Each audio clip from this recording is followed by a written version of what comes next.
Welcome to the Health Coach Nation podcast. My name is Hailey Rowe. I'm a marketing and sales coach and strategist for online wellness professionals, coaches, and service providers. And on this show, we give you marketing, sales, time management, and mindset tips to help you grow your business, go overcome the social media overwhelm. And today's guest is a very special guest. Her name is Kerstin Lindquist. She has, over the last 20 years, connected on a personal level with more than 150 million viewers on QVC and network news through confident vulnerability and the curated ability to tell a story that makes you feel. Her skillful communication drives more than $250 million a year in direct sales through her presentations and on air and online. She's an Emmy award-winning certified health coach and growth strategist, pairing her training in wellness and with a faith-filled life. And as a keynote speaker, she is a visionary strategist. She speaks to individuals and organizations about surrendering stress, along with other mindset and science topics. She delivers techniques that empower high-performing humans to gain more confidence and create a space for joy. So I am so excited to have you here. And I wanted to have you here because you are an example of someone who's been successful in the wellness field, and you did it in a way that felt authentic to you. So tell me a little bit about, first of all, how did you even get into QVC? Tell us more. Oh boy, how much time do we have? I was in network news, and Hailey, thanks so much for having me. And I'm so blessed to be on your podcast and be able to share. It's truly my goal is to be able to give back and serve and share. And that has kind of where I've been my entire life. I was in news for quite a while, and it started to not feel great, and made the change to QVC. 14 years ago now. Just it felt like coming home. It was a place where I could still tell stories. I was an Emmy award-winning journalist. I loved that piece of news. And when I got to QVC, I was able to share myself, share stories, and find a real joyful place. So it was 6 months of auditions. There was 9,000 people. They picked 2 of us, and I was blessed to be one of them. And I made that place my home for a very, very long time. Became quite successful. Had the #1 show on the network called Saturday Morning Q on Saturdays for 10 years. And you mentioned some of the stats there. And I felt very blessed to be able to sell from a place of authenticity and vulnerability. I always say I bled on air. I still do. I'm still at QVC from time to time now. And that's really what worked. I live a very faith-filled life. I was called to missionary work with my 3 young children in 2023, and we left for a few months, left QVC, took a big step.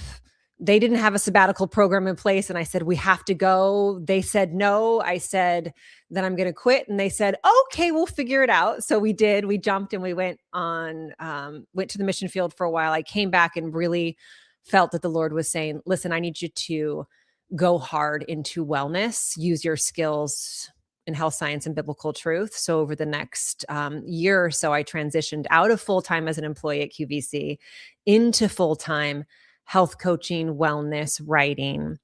And now I am back at QVC just about once or twice a week, but only with health science products. And it's such a wonderful, wonderful space to be in. How cool. I love that. So now you get the best of both worlds, and you get to sell the things on QVC that you want to sell. Yeah. And, tell me a little bit about that transition period, because so many of the listeners are working a full-time job and starting a wellness business.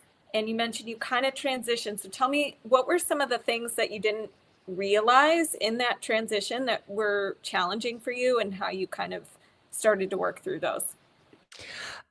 I have 2 biggest lessons from that time period, and it started in end of 2023, me thinking that I needed to do this and wondering how on earth could I possibly do it.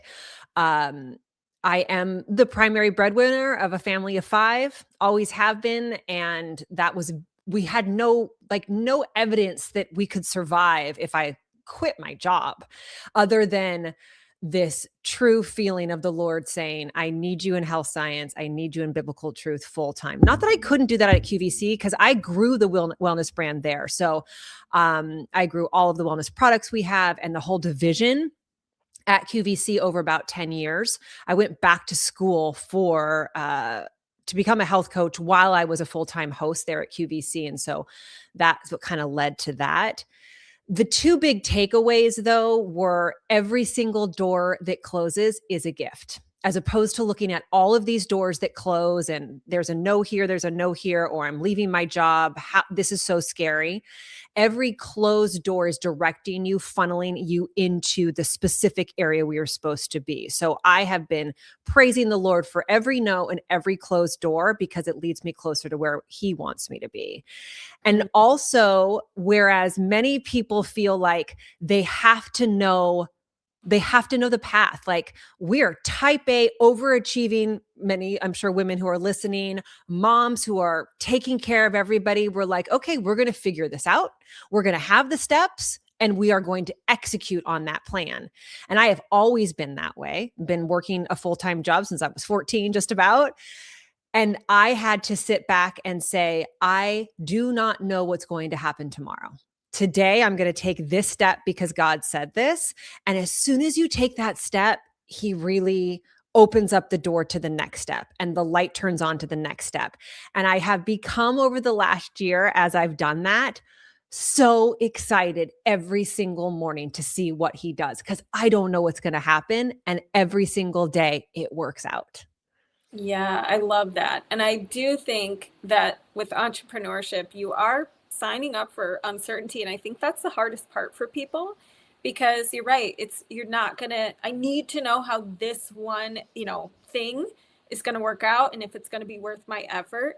So how do you overcome that mindset mentality of like, well, I don't know if this thing's gonna be worth my time, so I'm not gonna do it, or I'm going to, overanalyze and try to get all the information first before I take that step. Like, what would you say to somebody like that? Because that is a mentality that comes up a lot. So for me, I tend to do everything. I tend to, so I quit QVC. Actually, I quit in July of 2024, and they really truly wanted me to stick around and help out for a couple more months. So we worked it out. And I was part-time there for a while. And then finally, I didn't actually have my last farewell show until February 6th of 2025. And as that date approached, every single thing that came into my inbox for like the next 6 months, I was saying yes to. I was like, yes, okay, I'll do anything, because of that fear of lack, that fear of not having a paycheck. So I really didn't stop and analyze. I was just saying yes to everything. And there is some, I would say, wisdom in that, because I was at a time in my life, and I still am, 46 years old. Let's try something new. Let's be surprised by life while we're taking care of our family. But now I've had to sit back and actually analyze a little bit more, really get focused on what I want to put out in the world, what is worth my time, and not be so connected to the paycheck piece of it. Really be more connected to the purpose piece of it, because I've learned over the last year that as long as I am following truly very focused in my purpose, the money will come. And I know that we hear that, and I know that people roll their eyes and go, yeah, you don't know my bills. Believe me, I know your bills because I've had them too. But it is so true. And not trying to figure it out yourself, not trying to go, here's how this is going to work out, so I'm going to do it this way, but sitting back and questioning, am I lockstep in my purpose? And have that written out, define it. Really have it written out. How do I act in my purpose? And if the opportunity is aligned with that, then you say yes. And if it's not, no matter how big the paycheck is or how promising you think it might be, you say no. Yes. So you brought up a couple good points in there. Number one, sometimes in the beginning, that is going to be a season of yes in your business, because you want to get out there, you want to see what you like, you want to test things. And then there may come a time where you get more clear on your criteria, sort of like you did, where if this is aligned with my purpose and my values, I say yes. If not, I have to start saying no to some things, because at some point there comes a time where you have to put some boundaries in place, and so on and so forth. So I love how you've identified how you decide if it's a yes or no, and it's authentic to you and it aligns with your purpose and values. And the other thing I wanted to ask you about, since you do have this QVC background and everything that you're doing is really, even health coaching is helping someone change their behaviors, which is kind of like selling someone as well, because you're Right. selling them on a new habit or changing something.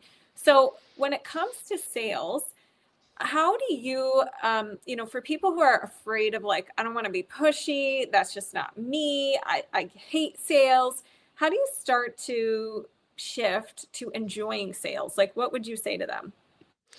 I say you work from what you know and what you feel. You're not putting on a hat of now I'm salesperson and here's the product and I really want you to buy it, and having your list of, all of the pros and cons and all of the benefits and the pricing and really being connected to that. Know that, look at it, throw it away. Because what you're doing is you're connecting. There is this quote that says, we buy to fill a need, and that need can be filled by the validation of another human. So when you think about every single person, is why they're buying anything is to fill a need. And we can figure that out in our brains, right? Like food, okay, obviously we need to eat. But what about jewelry? What about clothing? What about a lamp? It gives that person a feeling when they buy it. But that same feeling can come from sitting with a friend and talking. That same feeling can come from being in a room with somebody and being validated, having your feelings validated. So if you go into sales in that manner, you're not there to sell something. You're there to validate their existence, to listen to them. And when I would teach this at QVC as well to other new hosts, it was always like, okay, but I'm talking to a camera. Like the person isn't there. They can't talk back to me. I can't validate their feelings. But you can, because you've had those same feelings. We are all having the same human existence. You know exactly. We always call her she, because most of the people who buy from us are female. We know what she's going through. We know because we've been there. We've lost people that we love. We have been in relationships that have been hard. We have been unhappy with ourselves. We have gone through shame and joy. So, as long as you're tapping into how you would feel and trying to validate the people that you're talking to, not sell to them, you're going to be successful. Yeah. And, QVC moves so quickly. How do you, like, get across? Because this is the other thing I hear is like, well, I don't know how to say it in a way that's clear or concise, or I get too wordy, or I get all wrapped up in the weeds. So what would you say to somebody who's like, well, I don't know how to phrase it or word it, and they get tripped up with that? Yeah, very true. Every single sell or presentation that you do, whether it's on TikTok, whether it's on QVC, whether it's Instagram, whatever it is I would call it a versus sell, like this versus that. So when you have a product or you're selling something, the first thing that you do is you write down when you're going through it, why would they buy this as opposed to something else? And usually it's why would they buy this? Like, why would I buy the iPhone as opposed to the Samsung phone? I'm never going to mention the Samsung phone because I'm selling the iPhone. But my entire presentation and how I structured is going to be, you want to buy this as opposed to this because they have a certain amount of money, and why are they going to spend it on your product as opposed to the other one? So that's where you start. Structure your sell in a this versus that, and keep it to your top 3 main selling points. Make it a problem solution. Like, here's the problem and here's how we're solving it. And when you stay within that structure, you're spot on. Yeah, that's a great idea and a great exercise for everybody to do, is to write down why your program or offer compared to something else. Was there a time on QVC when something went really well, or you like realized you cracked a new code, or figured out a new way of selling that really clicked for you? I think for me, the more successful I got was in every time I thought I shouldn't say this, I said it. QVC is a different world though. However, I will say social media selling is becoming very much more like that. Um, as horrible as it sounds, the times that I would ramble on about a story about something, or I would get emotional over something, those are the times when I made the biggest connection with the audience and I was the most successful. And I wasn't trying to be. And often in those times, I was actually trying to hold back. And I just kind of allowed the Holy Spirit to work through me and me be able to just kind of give into it, whether it be tears, whether it be a story, whether it be hysterical laughing.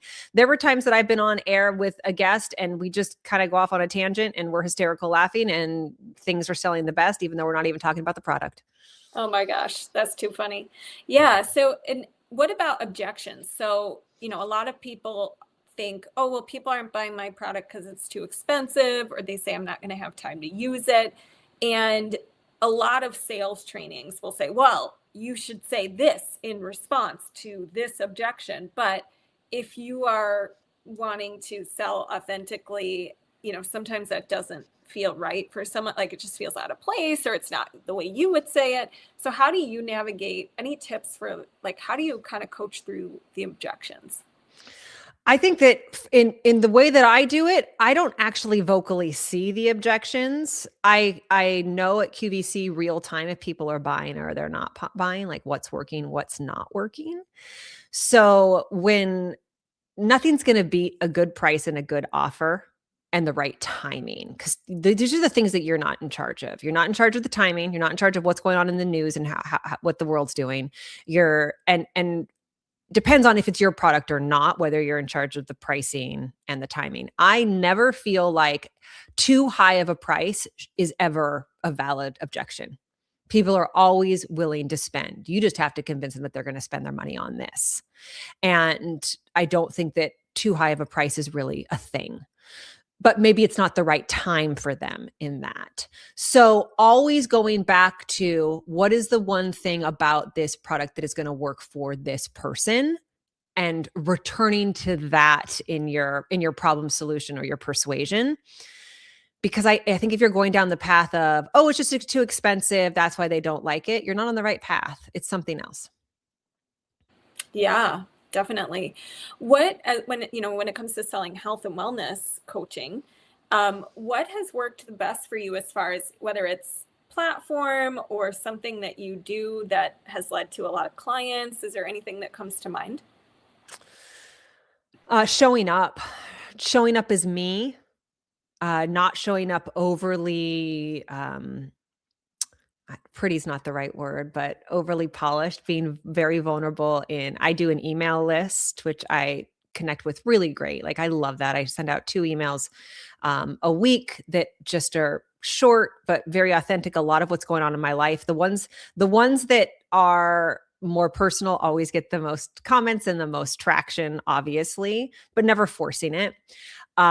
Showing up on Instagram, Facebook, YouTube. YouTube's a big space for me right now. And to a lesser extent, TikTok and Substack.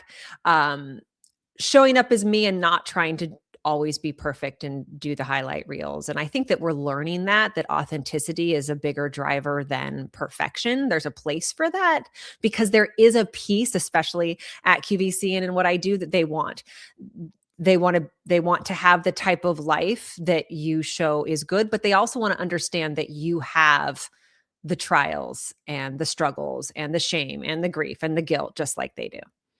Yeah. Do you have an example of, because sometimes, I guess, do you have an example of something that was a vulnerable share for you, but also not like, what's the difference between this is vulnerable and helpful, and this is vulnerable and just not,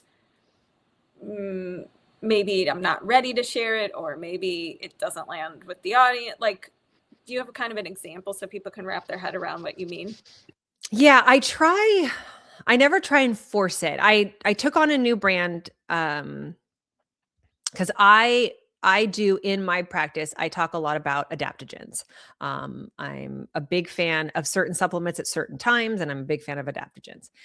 And so this first post that I ever did for a brand that they're like, oh, let's just try it out and see what happens. And it really felt authentic to me to go on and just be like, hey, I am just like you in that there are times in my life, even as somebody who's super fit, dialed into health, all of those things. I just want somebody to freaking give me a pill to make this feeling go away, to make me not hurt like this, to fix this.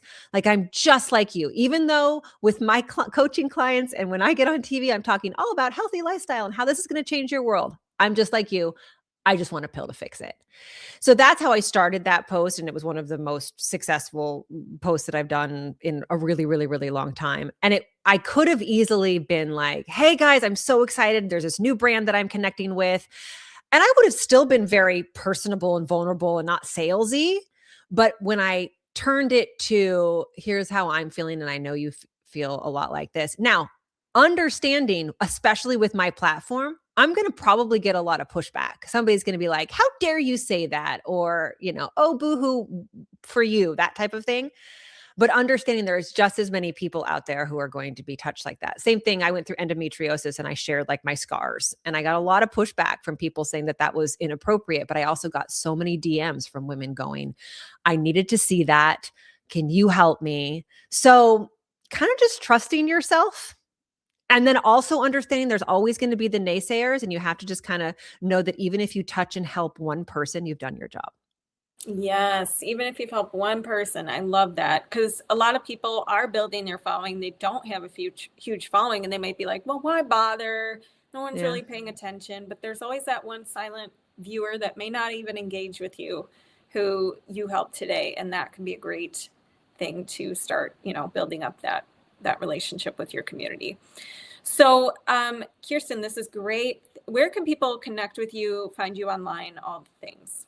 Yeah, I'm Kerstin, Kerstin, Lindquist, Lindquist, on all platforms, Facebook, Instagram. I'm pretty active on Instagram and YouTube. YouTube is my biggest one these days. And then I have a podcast called Stressed, Strest. It's all health science and biblical truth, which is also on YouTube and all podcast platforms. And we drop a new episode twice a week. Same name for my website, Kerstin-Lindquist. And I do that newsletter, which is all health science and biblical truth, twice a week. Amazing. Well, thank you so much for being here. And for anybody listening, the freebie of the day, since we talked about having an email list, having a newsletter, is my free From Crickets to Clients series, helping you with setting up a freebie funnel that you can use on repeat to nurture your audience and make offers to your audience and build that relationship with them. So that's available at haileyrowe.com/live event, all one word.